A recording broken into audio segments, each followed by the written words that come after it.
one of the main issues for them was the need to ensure that all of the holdout groups are in fact part of that process. And they assured us that in fact a concerted effort is being made to ensure that all of those parties who've been out of the loop so far will in fact be represented.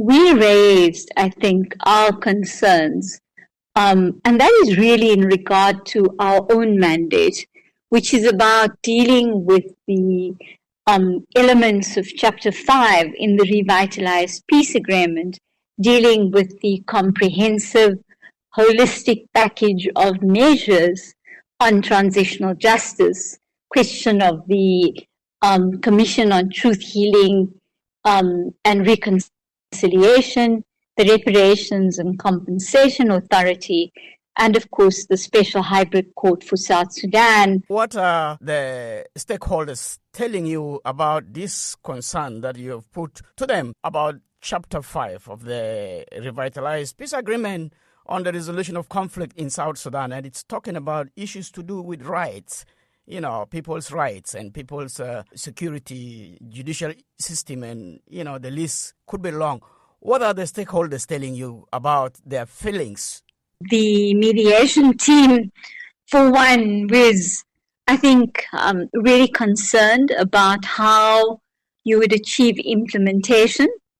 And, we're quite clear that Tumeni is not meant to be a replacement of the ROCs, but rather to, in fact, entrench the value system of the ROCs and all of its goals, and in fact, to ensure that all of its unfinished business is being addressed. And of course, we pointed out that, you've had an excellent report arising out of the judicial review that was conducted by two eminent judges from Kenya and Uganda. And, what we were concerned about is without a judicial system in South Sudan, what you're going to find is that impunity will continue.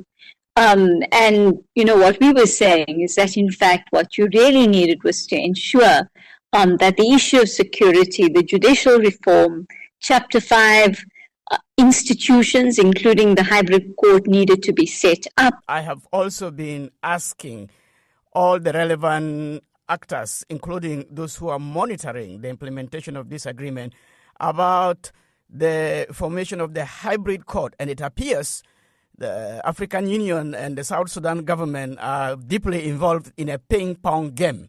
If you ask the African Union, they will say it is South Sudan that is supposed to start the process. If you ask the South Sudanese government, they will say it's the African Union who are supposed to start the process. Now, in a situation like that, what is your take? I think that this is an issue that needs to be addressed. And in fact, my colleague, Commissioner Bonnie Afako, and our expert on transitional justice were in Addis a few weeks ago. And they met with legal counsel. They also met with members of the Peace and Security unit. And they made it very clear that you cannot have this ping-pong game, and that one of the reasons for impunity in South Sudan, and one of the reasons why the conflict continues at a sub-national level, is because people just think that they're never going to be held accountable, and that unless you in fact address this question of the hybrid court by ensuring, in my view, you need to have both parties in the room, the African Union Peace and Security Council Commissioner, and of course the Minister of Justice in South Sudan, because I believe that it is only then that you can get beyond this question of who is to blame. Of course, on the side of the government, they always raise this question of sequencing, the question of whether, in fact, South Sudan is ready at this moment to be able to deal with criminal accountability. And I think we've pointed out in a range of meetings that justice and reconciliation are not, and accountability are not incompatible, but are in fact mutually reinforcing. Sunday will mark 11 years since A dispute erupted in Juba between President Salva Kiir and his then deputy, first Vice President Riek Machar.